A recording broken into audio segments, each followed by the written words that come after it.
One of those beam struggle type situations. Who's winning in a beam struggle? Superman's heat vision or Cyclops' optic blast? Let's do this. First and foremost, I've seen multiple of my mutual creators respond to this question, with some things I do agree with and some things I don't. This response is not directed towards any one particular creator. This is just my take on this situation.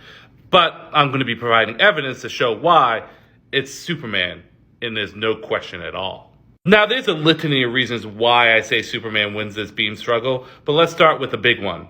His heat vision is just much more powerful than Cyclops' optic blast. Although a different kind of energy than what Cyclops pushes out, Superman's heat vision has been able to do some audacious stuff. Listen, that's not discounting Cyclops. Cyclops, when he goes full-fledged with his optic blast, causes a tremendous amount of damage and can do some serious pain. But take, for example, Justice League issue number 19. When dealing with this energy, Superman uses his heat vision to push that energy back and resist it. No problem, no drain, still ready to go.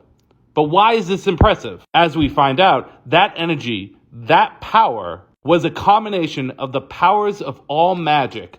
Gods, speed, light, color, all of it, all connected through time, the history of the earth, held in a single moment. That machine was pouring into her, giving her that power, and Superman was able to resist it and push it back. Again, no drain, still ready to go. Or let's talk about Batman's Superman issue number 17. When Superman used his heat vision to cause a tear in the fabric of reality, and he did this casually. He wasn't even going full-fledged with his power. And of course, one of my favorite feats, which comes from Superman Batman issue number 10. Again, we've seen Scott do things like burn the skin off of Hulk. But Superman, with his heat vision, in one blast, was able to completely disintegrate an army of imperfect clones of Doomsday. Even with these clones being imperfect, he still destroyed all of them with his heat vision in one blast, wide range. So like I said, my first point is Superman's heat vision is just too powerful. It will overwhelm Scott. Even if Scott technically has an unlimited supply of optic blasts coming from the dimension in which his optic blast comes from, A, Superman will overwhelm it. B, despite popular belief, while his heat vision does eventually drain of his solar energy, we have to take into account a couple things. That takes a long time. And in a beam struggle with Scott, probably in the daylight, he's still replenishing his cells. He's constantly getting solar energy, even if it's nighttime. And as far as I know, Scott still needs to sleep. He still needs to eat.